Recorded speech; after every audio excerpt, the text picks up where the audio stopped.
Oke, Assalamualaikum warahmatullahi wabarakatuh. Kita ketemu lagi di rangkaian video PTM Terbatas, dan hari ini kita tim sekolah Dotmu lagi main-main nih, lagi berkunjung juga silaturahmi ke Madrasah Sanawiyah Negeri 4 Jakarta, ya Bu ya. Dan di sini udah ada Ibu Kepala Madrasah, Ibu Retno, ya Bu ya. Terima kasih banyak Bu udah menerima silaturahmi kami gitu ya. Ini lebih banyak pengen cerita aja sih ya, dapetin cerita di lapangan tentang PTM Terbatas nih ya Bu ya. Sejauh ini bagaimana Bu? Sudah 2 minggu mungkin berlangsung? Ya, terima kasih Mbak Wita atas kehadiran teman-teman dari Sekolah Dotmu. Sangat menginspirasi buat kita semua ya. Kebetulan PTM Terbatas di MTS Negeri 4 ini sudah berjalan sejak 29 September. Jadi kami tahap 2, jadi mungkin sudah hampir 1 bulan. Alhamdulillah animo dari orang tua, guru, siswa itu sangat sangat antusias gitu. Karena mungkin mereka sudah hampir 2 tahun tidak hadir ke sekolah. Jadi seperti refreshing gitu. Betul. Jadi walaupun mungkin kalau secara secara waktu dan pelaksanaan itu keefektifannya mungkin masih kurang ya, karena juga kan hanya 35 menit. Iya. Ya, tapi anak-anak senang sekali. Senang sekali ya, paling tidak memulai untuk kembali ke sekolah. Kembali ke sekolah. Lalu kalau dengar cerita para murid itu tuh kangen ketemu teman-temannya gitu ya Bu ya, guru-gurunya. Jadi mungkin banyak pemanasan lagi juga ya Bu ya, untuk bertemu orang tuh setelah 2 tahun katanya banyak perlu penyesuaian juga gitu. Ya kan, apalagi kan memang kelas 7 dan kelas 8 baru sekali ya. Baru sekali kan ketika datang aja nggak tahu ini siapa gurunya, yang mana guru, yang mana kelasnya, nggak tahu ya. Tapi lama-kelamaan ya mereka mulai mengenal gitu, dan sepertinya kepengen masuk terus ya. Masuk terus ya Bu. Iya. Seperti itu. Iya Bu ya. Nah Ibu, ini kalau kita bicara ke belakang sedikit gitu ya Bu ya, pada saat pandemi lalu kemudian semuanya harus belajar dari rumah gitu kan ya Bu. Lalu kemudian sekarang setelah 1,5 tahun tuh ada penyesuaian baru lagi kan ya Bu ya, dengan pertemuan tatap muka terbatas ini gitu. Sejauh ini tantangan terbesarnya apa sih Bu, dengan kayak penyesuaian lagi gitu kan ya Bu ya? Iya. Jadi di awal sekitar Maret ya 2020 itu kan rasanya berat sekali gitu ya. Pertama mungkin kaget gitu ya, kaget shock, semuanya harus dibatasi, pertemuan harus dibatasi, kegiatan dibatasi dan segala lainnya. Dan kita ini kan belum terbiasa di awal ya, belum terbiasa dengan sesuatu yang baru, misalnya harus memulai pembelajaran dengan IT jarak jauh ya, itu sebenarnya sesuatu yang baru buat kami guru-guru, walaupun mungkin ada juga sebagian yang sudah paham, tetapi yang tadinya nggak bisa itu terpaksa harus bisa gitu ya, terpaksa harus bisa. Yang tadinya anak-anak mungkin kita sebenarnya di sini dilarang bawa HP ya, tetapi mau tidak mau dengan situasi seperti itu HP jadi digunakan, diperlukan mungkin. Karena kan tidak semua siswa kita juga memiliki laptop, tetapi rasanya hampir semuanya memiliki HP. Dan itu penyesuaian gitu, dan yang tadinya nggak boleh jadi boleh, begitu ya, tadinya nggak bisa jadi bisa, dan itu semuanya. Jadi semuanya harus jadi melek IT begitu ya. Bukan hanya guru sepertinya. Di sini kadang-kadang kami juga kan rapat dengan para OB, para satpam, itu juga menggunakan Zoom. Ada Google Meet juga gitu. Jadi bukan hanya siswa. Jadi menurut saya ini sesuatu yang menjadi sesuatu kebiasaan baru begitu ya, suatu kebiasaan baru. Sehingga ya suka tidak suka di awal susah, ya lama kelamaan sekarang sudah biasa. Ya sudah biasa. Kalau mungkin sebagian anak juga berpendapat enak juga ya PJJ gitu ya.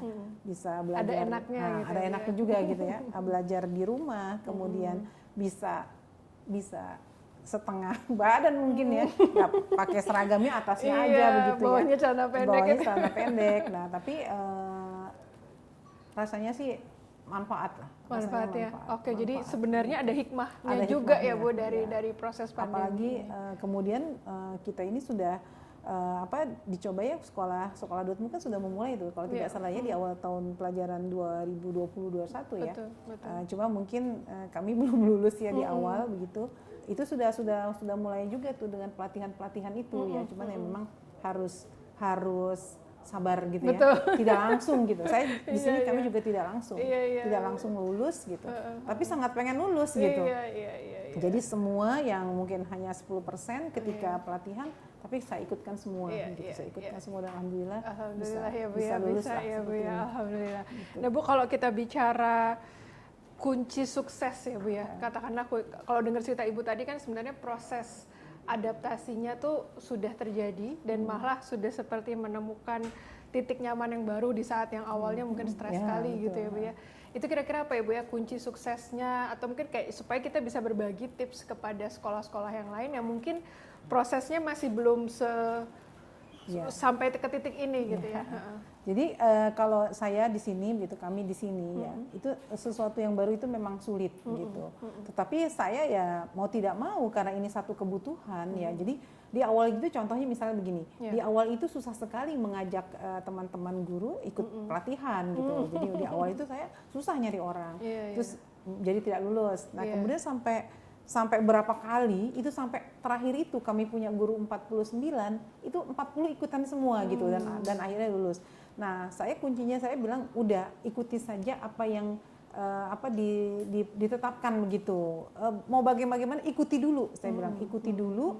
Kemudian sampai pada satu titik mereka menjadi kebutuhan.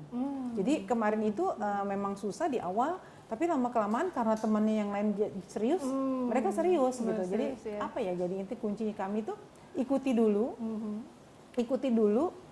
akhirnya menjadi satu kebutuhan. Jadi awalnya memang dipaksa kan, Jadi akhirnya sekarang mau tidak mau mengalir saja. Iya. Seperti contohnya pada saat PTMT di awal, itu susah sekali, menemui kesulitan ya, Tapi lama kelamaan mereka sudah terbiasa. Ya. Jadi memang suatu hal yang baru tuh pasti sulit di awal gitu ya Bu ya. Jadi tadi mungkin pesan dari Ibu juga bahwa dalam kondisi krisis mungkin ibaratnya tuh apa yang kita punya yaitu mungkin kita hadapi saja dulu gitu ya Bu ya. Kemudian kita manfaatkan dulu, mungkin nanti sambil jalan akan juga ketemu titik-titiknya ya. Sepertinya begitu ya. Contohnya kayak dari sisi Sapras. Dari sisi Sapras itu kami di sini kebetulan alhamdulillah sih ada ya beberapa wastafel, tapi kan tuntutannya itu 1 kelas 1. Ya mau tidak mau sedikit-sedikit akhirnya terpenuhi, bahkan melebihi begitu ya. Tentunya dengan bantuan orang tua, karena keinginan dari orang tua untuk anak-anaknya bisa masuk, bisa PTM ya akhirnya didukung. Jadi akhirnya semua kami di sini alhamdulillah yang tadinya tidak ada bisa menjadi ada gitu berkat dukungan orang tua tentunya. Bukan dukungan orang tua juga ya Bu ya. Nah ini menarik sih Bu. Jadi kalau kita bicara proses adaptasinya juga nampaknya tadi sebenarnya meskipun semuanya mengharapkan untuk kembali pertemuan tatap muka, tapi juga prosesnya ternyata di awal-awal nggak mudah ya Bu ya. Mungkin bisa diceritakan tuh Bu tantangan-tantangannya sampai yang dilakukan gitu. Iya. Jadi sebenarnya di awal itu kami sebenarnya mengikuti dari awal, dari pelatihan yang awal begitu. Nah kemudian memang di saat itu mungkin masih pada saat sedang rame-ramenya begitu barangkali ya, puncak-puncaknya itu orang tua tuh memang di awal nggak mau ya, orang tua di awal nggak mau. Ya mungkin saya bisa prediksi ketika kami undang Zoom untuk rapat persiapan saja dari 200 per level misalnya, itu paling hanya 50%, itu nggak sampai ya. Cuma lama-kelamaan itu mungkin melihat ya di rumah itu kondisi anaknya belajarnya sudah turun, sudah males-malesan gitu. Kan di sini juga ketika PJJ kan kami tekankan supaya mereka itu membuka videonya begitu. Kan ada yang ditutup, ada yang ini kan udah nggak ini ya, udah nggak anak-anak kok jadinya kayak gimana, malas gitu. Kemudian lama-kelamaan orang tua itu bertambah ya sampai di akhir pelatihan, di awal pengisian linknya itu kita minta 240 orang itu datang semua. Ya anak-anak 240, kemudian orang tua 240 dan semuanya mengisi gitu. Alhamdulillah itu lulus kan ya. Jadi keinginan mungkin ya karena kondisi ya melihat anak-anaknya di rumah seperti itu ya, jadi mereka akhirnya membolehkan seperti itu. Memang ada beberapa yang tadi sudah saya sampaikan juga, ada beberapa yang tidak bisa hadir PTMT karena penyintas COVID ya. Jadi mungkin untuk melindungi atau Melindungi. proteksi anak-anaknya, jadi tidak sedikit sekali lah. Sedikit sekali. Kalau dihitung itu kami sudah ada 90% lah yang ikut, Oh, yang ikutan oke. 90%, dan sama juga 90% yang sudah divaksin. Jadi memang ada juga Oke. yang belum divaksin dan mereka kayaknya tidak hadir. Oke. Tapi itu di jenjangnya beda ya. Kalau di kelas 9 hampir semuanya hadir. Jadi di kelas 7 itu banyak ya. Kelas 8. Kelas 8 yang agak ini gitu Agak mungkin. lebih sedikit Ya, ini contohnya ya. yang pada hari ini kan Iya, kelas 8. iya. Oke. Nah, yang menarik Bu adalah tentang pelibatan orang tua. Ini tuh nampaknya jadi tantangan di semua sekolah dan madrasah gitu ya, bahkan yang ada di jaringannya sekolah.mu juga seperti itu. Nah, tadi sebenarnya banyak banget cerita menarik sih Bu, dan kayaknya praktik baik gitu ya tentang bagaimana orang tua terlibat dalam proses adaptasi ini gitu Bu. Mungkin bisa diceritakan Bu apa aja yang dilakukan oleh orang tua dan juga oleh sekolah gitu ya, sehingga akhirnya kolaborasi dengan sekolah nih juga sepertinya bagus dan akhirnya turut membantu proses adaptasinya jadi lebih lancar juga gitu. Iya. Jadi memang kami bersyukur ya, orang tua kami itu sudah sebagian besar memahami gitu ya, memahami dari sisi IT juga mungkin ya. Jadi sisi IT mereka paling tidak pertama memfasilitasi. Karena kita dengar juga kan di sebagian sekolah begitu, memang karena kondisi begitu ya. Jadi satu HP itu bisa gantian gitu ya. Itu ada tuh seperti saya awalnya nggak percaya begitu ya, tapi ternyata ada gitu. Ada, iya. Di sini alhamdulillah semua mendukung sih, mendukung paling tidak dengan HP ya, dengan HP yang sangat sederhana pun kan masih bisa begitu. Jadi keterlibatan orang tua di sini memang menurut saya sangat baik begitu ya, sangat baik dari sisi awal, misal dari penjagaan prokes dan sebagainya itu sudah di awal-awal itu memang sudah disiapkan begitu dari orang tua. Nah, sebenarnya kami sebenarnya kami pada saat itu berpikir suatu saat pasti akan kembali menuju normal ya, normal baru. Nah, oleh karena itu segala persiapan yang ke arah sana itu kita sudah siapkan begitu. Kita bicara dengan orang tua begitu. Kalau saya bilang dari awal, mungkin di awalnya hanya 50% kepeduliannya, kayaknya ya karena saking melindungi anaknya, jadi buat apa sih ini bener kan nih sekolah masuk gitu. Kemudian kami kan di sini zonanya juga lumayan Parah, tinggi ya, jadi agak merah, bahkan sempat hitam juga di sini begitu. Jadi sebenarnya kita agak pesimis bisa nggak ya lulus PTMT PTM gitu, tapi lama-lama dukungan orang tua lah. Maksudnya bisa dilihat dari kepedulian mengisi, kemudian mengikuti pelatihan ya, kemudian sarana prasarana sebenarnya semuanya mendukung begitu, semuanya mendukung. Sampai juga saya sangat terharu begitu ya, walaupun orang tuanya itu bekerja, tapi dia masih bisa mengawal anaknya. Mungkin karena WFH juga ya, betul. Jadi sepertinya kita baik-baik aja lah, hanya sedikit sekali yang beda. Nah, ini tuh apakah memang sudah ada upaya dari sekolah bahkan sebelum pandemi ya Bu ya untuk melibatkan orang tua, atau memang apa nih Bu gitu? Karena kalau di beberapa sekolah dan madrasah tuh juga bahkan membangun komunikasi dengan orang tua aja tuh nggak mudah gitu ya. Nah, kalau di sini tuh ada nggak sih Bu kayak strategi khusus gitu ya, misalkan untuk betul-betul membangun kedekatan dengan orang tua? Jadi kami alhamdulillah hampir semua orang tua tuh ada keterlibatan. Karena memang di sini ini kan ada struktur komite madrasah ya. Jadi secara keseluruhan itu ada untuk sekolah, kemudian di per kelas itu ada namanya komite kelas. Nah, jadi melalui tangan-tangan mereka yang hanya sekitar 20-30 orang gitu ya kan, kami di sini rata-rata siswanya itu 32 per kelas, dan itu kayaknya sepertinya alhamdulillah ya gampang aja gitu ya, alhamdulillah dimudahkan. Memang kita bangunnya per kelas, kita dibangunnya per kelas, ada perwakilan, nah kemudian bersatu di komite yang lebih luas begitu. Sepanjang sejauh ini segala aktivitas itu selalu didukung, baik masa pandemi ini maupun sebelumnya ya. Itu memang sudah ada keterlibatan orang tua. Mungkin ya itu yang harus disyukuri ya, mungkin tidak semua sekolah atau tidak semua madrasah seperti itu, tapi kita sudah terbiasa sih sebenarnya. Sudah terbiasa. Terbiasa. Jadi mungkin udah ada budayanya juga sepertinya. Sudah ada budaya di sini, kebetulan ada budaya. Misalnya dukungan orang tua terhadap keikutsertaan lomba-lomba itu hampir apa ya, anak-anak itu didukung lah seperti itu. Siap Seperti ya. itu. Nah ini juga mungkin jadi refleksi ke depannya juga gitu ya Bu ya, Iya. bahwa bagaimana upaya melibatkan orang tua tuh mungkin perlu cukup intens juga gitu ya, Iya. cukup rutin juga, sehingga kalau terjadi krisis itu tuh memang pada dasarnya dalam tanda kutip tabungan relasinya, komunikasinya Iya, betul. udah memadai gitu ya, jadi cukup lah untuk bisa sama-sama menguatkan di masa krisis betul. gitu. Iya. Nah kalau kita bicara moving forward, maju ke depan ya Bu ya, ini udah 1 bulan, kira-kira memang bisa dibilang udah blended learning lah Betul, gitu ya Bu ya, iya. meskipun mungkin masih ada banyak yang masih perlu diimprove. Tapi kalau kita melihat ke depan nih dari Bu Retno sendiri gitu ya, pembelajaran itu tuh akan seperti apa sih gitu? Akan begini terus Iya. atau? Kalau bayangan saya ya, sesuai dengan upaya yang dilakukan oleh pemerintah ya, khususnya yang saya lihat ini kan dengan di Pemda DKI, itu saya sangat mengapresiasi karena dari saat pandemi itu benar-benar tidak ada, kemudian menuju ada di normal baru nanti ya, itu kan dilakukan secara bertahap ya, yang memang menurut saya ada plusnya lah, ada sisi plusnya gitu. Contoh kami di lapangan itu ya, ada melihat teman-teman dari sekolah yang lain gitu kan, tidak semuanya juga kepengen, mungkin karena ada latar belakang yang sulit gitu ya, Betul. mungkin dari sisi saprasnya memang sulit, kemudian mereka tuh di awal-awal tidak kepengen tatap muka, tapi kan menjadi satu keharusan.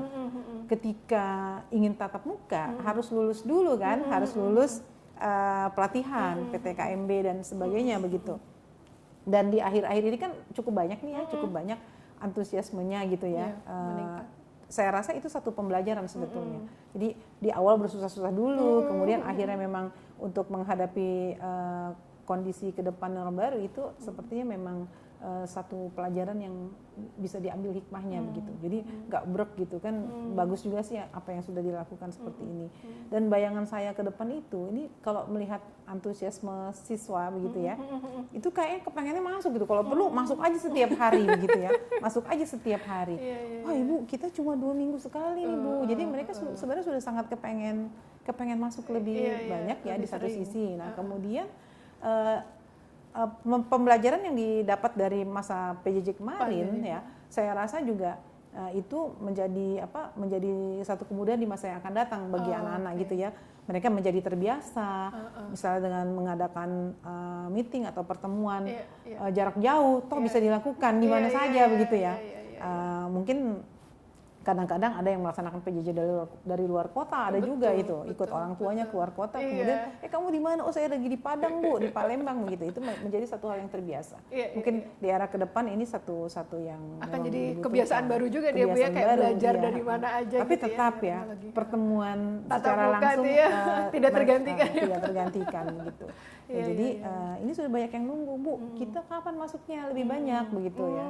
Kita nunggu ya, mudah-mudahan bisa segera. Kita lihat ya, kalau dari segi evaluasi nampaknya cukup aman, jadi mudah-mudahan nggak ada ini Bu ya, kalau dari sisi pandeminya mudah-mudahan tidak ada perburukan. Betul, di awal emang orang tua tuh mempertanyakan begitu ya, ini nanti gimana Bu kalau masuk, kalau kemudian anak-anak ada yang terpapar bagaimana gitu, kemudian nanti siapa yang mau tanggung jawab di rumah sakit, itu pertanyaannya banyak sebetulnya. Terus saya bilang, Pak jalanin dulu aja Pak, jalani dulu nanti bagaimana, dan alhamdulillah tidak ada apa-apa. Tidak ada ya, alhamdulillah. Iya, seperti nah ini Bu, kalau terakhir nih Bu untuk merangkum gitu ya, kalau kita bicara pesan nih, mungkin dari pesan Bu Retno, boleh buat orang tua, buat mungkin manajemen sekolah atau kepala sekolah yang lain juga nih Bu, kalau menghadapi pandemi, adaptasi blended learning ini, kira-kira apa nih Bu pesan-pesannya kira-kira? Saya rasa mungkin pada saat seperti ini kan semua madrasah, semua sekolah itu sudah mempunyai pengalaman ya, mempunyai pengalaman bagaimana menghadapi situasi seperti ini. Bagaimana harus melaksanakan pembelajaran secara blended, walaupun mungkin tidak bisa semuanya melaksanakan seperti ini karena banyak sisi lain yang harus dipersiapkan. Cuma menurut saya kembali lagi gitulah, ini zamannya sudah menjadi satu kebutuhan. Ya mau tidak mau kita memang harus melaksanakan ini gitu ya, dari awal yang sesuatu yang tidak mungkin itu sekarang menjadi mungkin begitu ya. Jadi menurut saya dijalani saja, diikuti, karena kebiasaan pasti menjadi bisa. Seperti itu. Bagus sekali karena kebiasaan pasti menjadi bisa ya. Nah ini mudah-mudahan jadi bekal juga. Kita tidak pernah tahu ya Bu ya, kedepannya akan ada apa lagi, perubahan-perubahan drastis atau krisis-krisis apa lagi yang bakal kita hadapi. Tapi tadi ya modal sikap kita untuk menghadapi apapun yang jadi perubahan, lalu itu jadi kebutuhan dan akhirnya jadi bisa gitu tadi kalau kata Bu Retno. Mudah-mudahan jadi pegangan buat kita semua menghadapi apapun ke depannya. Terima kasih banyak Sama-sama, Ibu. Mbak. Mudah-mudahan sehat selalu juga. Amin. Yang ada di madrasah dan di semua sekolah juga. Insya Allah kita bisa ketemu silaturahmi lagi di lain waktu. Terima kasih. Assalamualaikum warahmatullahi wabarakatuh. Waalaikumsalam.